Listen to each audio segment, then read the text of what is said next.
मनुष्य का जीवन 3 केंद्रों से संचालित होता है।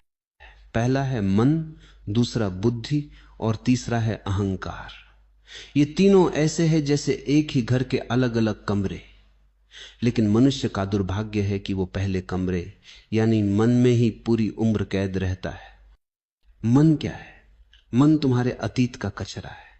हर शब्द जो तुमने सुना, हर तस्वीर जो तुमने देखी, हर चोट, हर तारीफ, सब इसमें इकट्ठा है।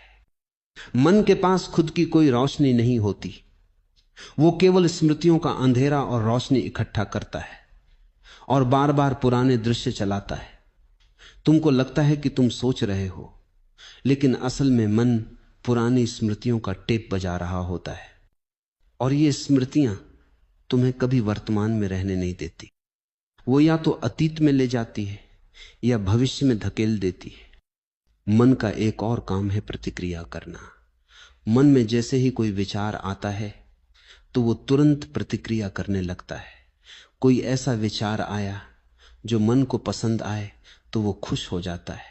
कोई बुरा विचार आए तो यही मन दुखी हो जाता है। मन में ऐसे व्यक्ति का विचार आए जिसे मन पसंद नहीं करता तो ये क्रोधित हो जाता है। किसी सुंदर स्त्री या पसंदीदा पुरुष का ख्याल आए तो मन में वासना का तूफान उठ खड़ा होता है। सुख, दुख, क्रोध, लालच, जलन, मन न जाने कितने सारे विचारों पर प्रतिक्रियाएं करता रहता है और यही सारे दुखों की जड़ है। लेकिन तुमको समझना होगा कि जो कुछ भी हो रहा है वो मन का खेल है। तुम इसमें कहीं भी नहीं हो।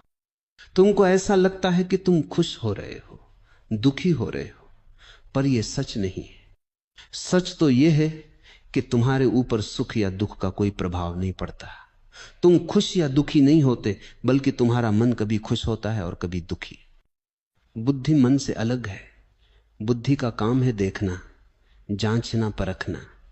अगर बुद्धि स्वतंत्र हो तो वो तुम्हें वर्तमान में रख सकती है, लेकिन ज्यादातर समय बुद्धि मन की गुलाम होती है। तुमको लगता है कि तुम निर्णय ले रहे हो, लेकिन असल में तुम्हारा अतीत ही तुम्हारे फैसले ले रहा होता है। तुम्हारी बुद्धि उन्हीं तर्कों और जानकारियों के आधार पर निर्णय ले सकती है जो तुम्हारे मन में पहले से एकत्रित है, और सही गलत का निर्णय भी उन्हीं जानकारियों पर टिका होता है। तुम्हारी बुद्धि पूरी तरह से स्वतंत्र नहीं होती, वो मन का गुलाम बनी रहती है। बुद्धि तो कहती है कि वर्तमान में रहो, वर्तमान ही जीवन है, पर क्या तुम वर्तमान में रह पाते हो? तुम्हारा मन तुम्हारी बुद्धि पर हावी हो जाता है। तुम्हारा मन तुम्हें वर्तमान में रहने नहीं देता। बुद्धि मन से ज्यादा शक्तिशाली होती है, पर उसे अपनी शक्ति का एहसास नहीं होता। जैसे एक विशाल हाथी जीवन भर एक पतली सी जंजीर से बंधा रहता है, उसे अपनी शक्तियों का एहसास नहीं होता। वो जीवन भर ये नहीं जान पाता कि वो एक झटके में इस जंजीर को तोड़ सकता है। तुम्हारी बुद्धि का भी यही हाल है। मन ने तुम्हारी बुद्धि को दबा रखा है। मन में उठने वाले डर ने बुद्धि को मजबूर कर दिया है और तुम असहाय, बेबस और बेजान जीवन जिए जा रहे हो। अहंकार का अर्थ है मैं। अहंकार हमेशा असुरक्षित रहता है। उसे अपने अस्तित्व के लिए संघर्ष चाहिए होता है। अगर तुम शांत हो गए, अगर तुम चुप हो गए, तो अहंकार मर जाएगा। तुम्हारे जीवन की जितनी भी समस्याएं हैं, उसकी जड़ तुम्हारा अहंकार है। तुम्हारे अहंकार ने ही मन को पकड़ा हुआ है। जब तक अहंकार है तब तक मन भी है, जब तक मन है तब तक दुख भी है, क्योंकि तुमने अपने मन को ही मैं समझ लिया है। इसलिए तुम्हारा मन बार बार दुखी होता है। अहंकार झूठ है जिसे तुमने सच मान लिया है। यही वो कारण है जो मन को प्रतिक्रियाएं कराता है। मन तुम्हें भगाता है और तुम भागते रहते हो।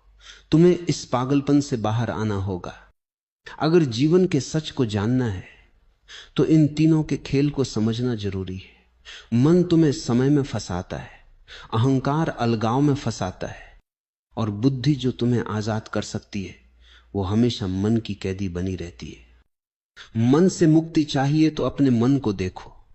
विचारों को रोकने का प्रयास मत करो। तुम चाहो तो भी विचारों को आने से रोक नहीं सकते। जो भी विचार आ रहे हैं उनको आता हुआ और जाता हुआ देखो। देखो कि उन विचारों के आने से मन और शरीर के स्तर पर क्या घटित हो रहा है।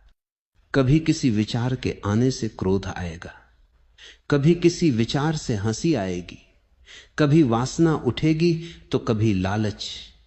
तुम्हें इन सबको आता और जाता हुआ देखना होगा, जैसे आसमान में बादल आते हैं और चले जाते हैं। पर तुम बादल नहीं हो, तुम पूरा आकाश हो जिसका कोई प्रारंभ और अंत नहीं है, और यही तुम्हारी सच्चाई है। बुद्धि से मन को समझो, मन के खेल को समझो। धीरे धीरे तुम्हें सच का ज्ञान होता चला जाएगा। तुम खुद की सच्चाई देख लोगे। तुमको इस बात का ज्ञान हो जाएगा कि तुम सिर्फ शुद्ध चेतना हो। इस चेतना में सब कुछ आता जाता रहता है, चेतना को कोई फर्क नहीं पड़ता। चेतना ही साक्षी है और यही तुम्हारी सच्चाई है।